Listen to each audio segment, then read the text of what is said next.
الحمدللہ وحدہ والصلاۃ والسلام علی من لا نبی بعدہ۔ السلام علیکم ورحمۃ اللہ۔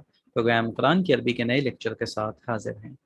پچھلے لیکچر میں الحمدللہ ہم نے ضمائر کو پڑھنا شروع کیا تھا اور آپ کو بتایا تھا کہ ایسے الفاظ جو کہ کسی اسم کی جگہ پر استعمال ہوتے ہیں انہیں ضمائر کہتے ہیں، اور ضمائر یہ ضمیر کی جمع ہے۔ انگلش میں انہیں ہم پروناؤنس کہتے ہیں۔ ساتھ ہی ساتھ آپ کو یہ بات بھی بتائی تھی کہ ضمیریں تین طرح کی ہیں بنیادی طور پہ۔ ایسے ضمیریں جو کہ متکلم اپنے لیے استعمال کرتا ہے، یعنی کہ وہ شخص جو کہ بات کر رہا ہے، اسپیکر ہے، وہ اپنے لیے کسی ضمیر کو استعمال کرے تو ہم کہیں گے کہ یہ متکلم کی ضمیر ہے۔ کچھ ضمیریں ایسی ہوتی ہیں جو کہ حاضر شخص کے لیے یا حاضر چیزوں کے لیے استعمال ہوتی ہیں، جو چیزیں موجود ہیں سامنے، اور کچھ ضمیریں ایسی ہیں جو کہ غائب کے لیے استعمال ہوتی ہیں۔ متکلم کی ضمیر، حاضر کی ضمیر اور غائب کی ضمیر، اسے ہم انگلش میں فرسٹ پرسن، سیکنڈ پرسن اور تھرڈ پرسن بھی کہتے ہیں۔ ساتھ ہی ساتھ آپ کو یہ بات بھی بتائی تھی کہ ضمائر یہ معرفہ ہوا کرتی ہیں، کیونکہ ضمیر اسم کی قسموں میں سے ہے، لہٰذا چار چیزوں کا جاننا اس کے بارے میں بھی ضروری ہوگا۔ نمبر 1 اس کی جنس، نمبر 2 اس کا عدد، نمبر 3 اس کی وسعت اور گنجائش، نمبر 4 اس کے اعراب۔ آپ کو وسعت اور گنجائش کے بارے میں بتا دیا تھا کہ اسما ہمیشہ معرفہ ہوں گے۔ ساتھ ہی ساتھ آپ کو یہ بھی بتا دیا تھا کہ ضمیر جو اس وقت ہم پڑھ رہے ہیں یہ ضمائر حالت رفعی والے ضمائر ہوں گے۔ آج انشاءاللہ ہم غائب کی ضمیروں سے پڑھنے کا اپنی کلاس کا آغاز کریں گے۔ دیکھیے اس بات کو بیان کر دیا گیا کہ جو ضمیریں پڑھیں گے وہ ہم حالت رفعی والی پڑھیں گے، غائب کی ضمیریں پڑھ رہے ہیں۔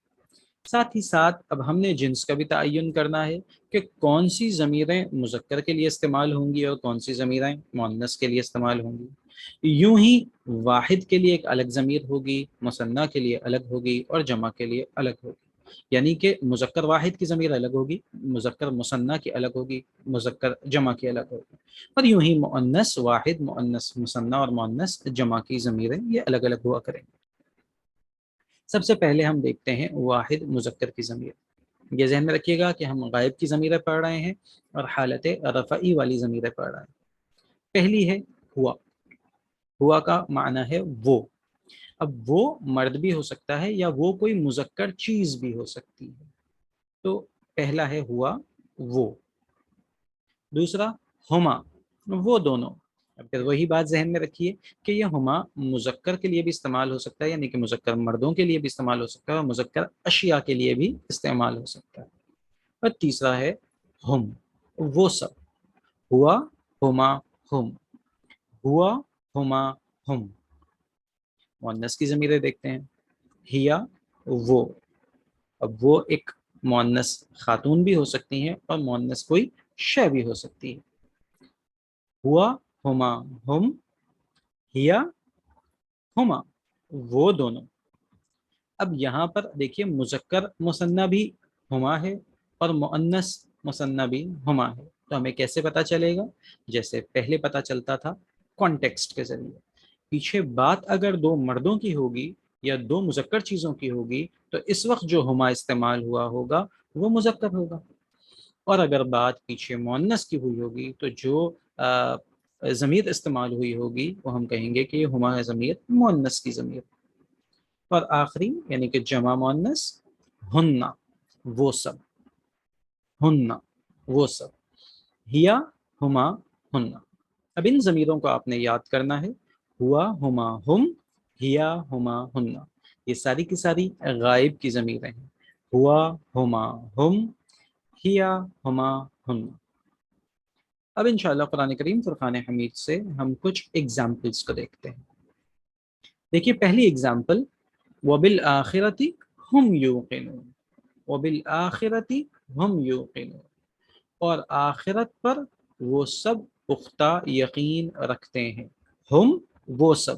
یہاں پہ متقین کی بات ہو رہی ہے کہ متقین یہ وہ لوگ ہیں جو کہ آخرت پر پختہ یقین رکھتے ہیں، تو فرمایا گیا وَبِالْآخِرَةِ ہم، وہ سب لوگ یعنی کہ وہ متقین، یوقنون، پختہ یقین رکھتے ہیں۔ اگلی اگزامپل دیکھتے ہیں۔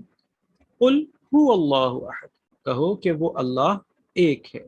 اب دیکھیں یہاں پہ ہوا ضمیر استعمال ہوئی جو کہ مذکر کی ہے اور واحد کے لیے ہے، اور یہ اللہ تعالیٰ کے لیے استعمال ہو رہی ہے۔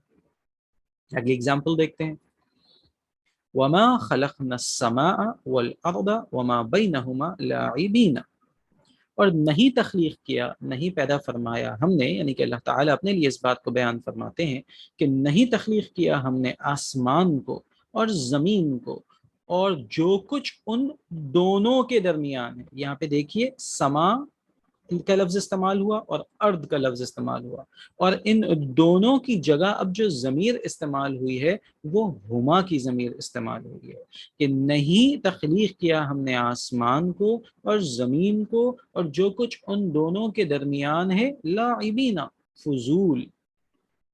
اگلی اگزامپل دیکھتے ہیں، احل لکم لیلۃ الصیام الرفث الی نسائکم ہن لباس لکم وانتم لباس لہن۔ یہاں پہ اللہ تعالیٰ ارشاد فرماتے ہیں اور حلال کیا تمہارے لیے رمضان کی راتوں میں اپنی ازواج کے پاس جانا، یعنی کہ ان سے تعلق زوجین کو قائم کرنا۔ ہن لباس لکم، وہ خواتین، وہ عورتیں تمہارا لباس ہیں، وانتم لباس لہن، اور تم ان کے لیے لباس ہو۔ تو دیکھیں یہاں پہ ہنہ ضمیر استعمال ہوئی جو کہ مؤنث کی ہے اور جمع کی ہے۔ آپ نے ان تمام ضمیروں کو بہت اچھے انداز میں یاد کرنا ہے، کیونکہ یاد رکھیے کہ قرآن کریم فرقان حمید میں ضمائر کا استعمال کثرت کے ساتھ ہے، ضمائر کا استعمال کثرت کے ساتھ ہے، اور اگر آپ کو ضمیروں کی پہچان اچھے انداز میں ہو جائے تو جملے میں یہ ضمیر کس جانب جا رہی ہے، کس اسم کی طرف اشارہ کر رہی ہے، اس کا تعین کرنا آسان ہو جائے گا۔ ایک دفعہ سمری کے طور پہ میں غائب کی ضمیروں کو آپ کے سامنے بیان کر دیتا ہوں۔